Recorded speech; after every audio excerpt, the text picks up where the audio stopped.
Hey guys, it's Sam here from the Sam Statement. Again, this video will be cameraless and Dennis-less.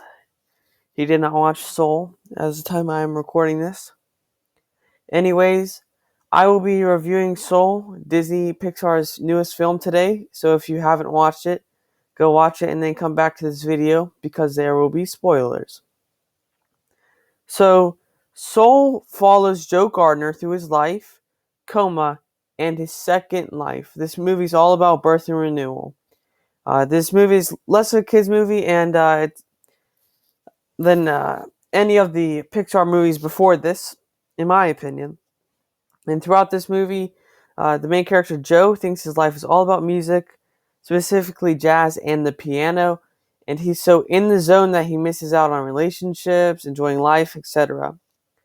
I'm not gonna get too in depth because it's not like a review of the movie. I mean, it's a review, but it's not like telling you the plot. You know what I'm saying? So, uh, starting off, I'm gonna talk about my favorite characters. It's hard for me to choose who like my favorite character would be. I debate like is it Joe, is it 22? But I'm gonna say is Joe because he's so relatable in so many ways. He has ambition, and throughout the movie, he pursues his dream, and his ambition is so much that he forgets uh, how people along have helped him through his dream, and he forgets to enjoy life in itself. Uh, so his character is amazing, and then we have 22, who is not as relatable, but a great character, who does not know life until she walks into another's shoes, which is just a great moral you can learn from the story. And then the main Jerry chick, she's cool, and then Terry, like an antagonist that you're not necessarily like you're not rooting against him, but you don't want to see him succeed at the same time. So I'm gonna get into my out of tens. Uh, it's music, creativity, plot, and special effects. Something that only the Sam Statement does. I think I'm 100% sure about that. So to subscribe if you want more reviews, and hit the like, comment down below what do you think of this movie. So let's get into this. So the music, I would give it a 9 out of 10. And I would give it a 9 out of 10 because it could be a little better. I mean, 45 tracks in this is pretty long. John Batiste, Atticus Ross, and Trent Reznor. I don't know how to pronounce that dude's name, to be honest with you.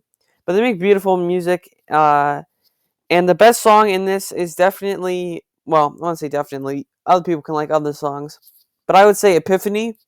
Whenever Joe puts down all the objects of 22 living her life through him, he plays this song, and it's just amazing. It ties it literally ties the plot together. It's just, and for that alone, it's a 9 out of 10. And I think this movie, like, since it was based around music, if it wasn't like perfect, then it wasn't getting a 10 out of 10 because it had a lot of pressure behind it. And so let's get into creativity. So for creativity, I would give this a 10 out of 10. The movie's a 10 out of 10 in creativity because the souls and the afterlife and during life, it's really creative, especially like the U seminar and the Lost Souls. We see 22 and all the other numbers. She's like one of the first ones. It's very creative, something so out of the box, but it fits, and that's what gives it a 10 out of 10. We have plot now, and I'm going to give the plot an 8 out of 10. It would be 10, but I would have liked to see more about Joe's father and his relationship with his dad, and also Joe's mother and father's relationship, because she talks about how he like kind of got lost in the music, and she doesn't want Joe to as well. So I would want to see like just a little more. But yeah, so I give that a solid 8 out of 10. And then last we have special effects, in which I'll give that a 9 out of 10. Everything was really good for the special effects, but like the Jerry's and the Souls together are a little like it's a little off if you look at it, but overall, uh, it's pretty decent. Like it's Pixar, so you would expect it to be amazing. So and it is. So overall, I think this is a 10 or no, not 10, a 9 out of 10. I got a little ahead of myself there, but we have a we get a 9 for music, we have a 10 for creativity, an 8 for plot, and a 9 for special effects.